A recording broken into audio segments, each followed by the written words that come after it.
Hello everyone, आज हम पढ़ेंगे ज्वालामुखी क्या है, उसके विभिन्न अंग तथा कितने प्रकार के ज्वालामुखी होते हैं।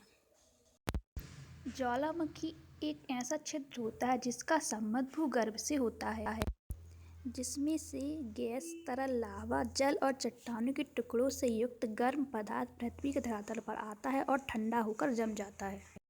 ज्वालामुखी के विभिन्न अंग हैं। पहला है ज्वालामुखी छिद्र, दूसरा है ज्वालामुखी क्रेटर, तीसरा है ज्वालामुखी शंकु, चौथा ज्वालामुखी पाइप।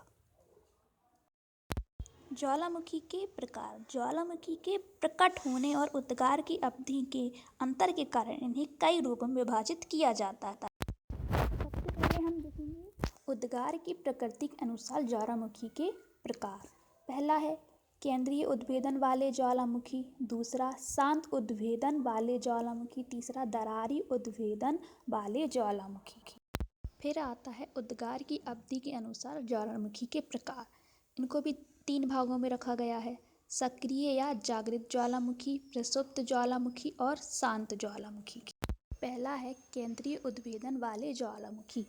इसमें ज्वालामुखी उद्गार किसी एक केंद्रीय मुख से भारी धड़ाकों के साथ होता है, जैसे इटली का वेसुवियस व सिसिली का एटना ज्वालामुखी है। फिर है दूसरा शांत उद्भेदन वाले ज्वालामुखी। ऐसे ज्वालामुखियों के मुख से लावा आदि पदार्थ बिना किसी आवाज़ के बाहर निकलकर आसपास में जम जाता है, जैसे हवाई तथा आइसलैंड के ज्वालामुखी। तीसरा है दरारी उद्भेदन वाले ज्वालामुखी। इसमें लावा का उद्गार किसी एक मुख से न होकर धरातल पर पड़ी दरारों से होता है। इसमें केवल गर्म लावा बिना किसी आवाज़ के बाहर निकलकर धरातल पर जम जाता है। उद्गार की अवधि के अनुसार वर्गीकरण। पहला है जागृत ज्वालामुखी। जिन ज्वालामुखियों से लावा, गैस व विखंडित पदार्थ सदैव निकलता रहता है, उन्हें जागृत या सक्रिय ज्वालामुखी कहते हैं। वर्तमान समय में विश्व के जागृत ज्वालामुखी की संख्या 500 के लगभग बताई जाती है। इसमें प्रमुख इटली के एटना और स्ट्रोम्बोली ज्वालामुखी हैं। दूसरा है प्रसुप्त ज्वालामुखी।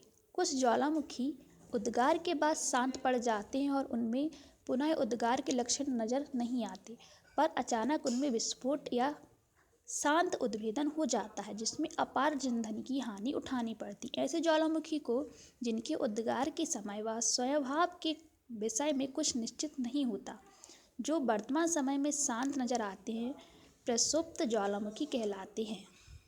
तीसरा शांत ज्वालामुखी। जब ज्वालामुखी का उद्गार पूर्णतः समाप्त हो जाए, उसके मुख में जल आदि भर जाए व झील का निर्माण हो जाए, तो पुनः उसके उद्गार की संभावना नहीं रहती। ऐसे ज्वालामुखी को शांत ज्वालामुखी कहा जाता है।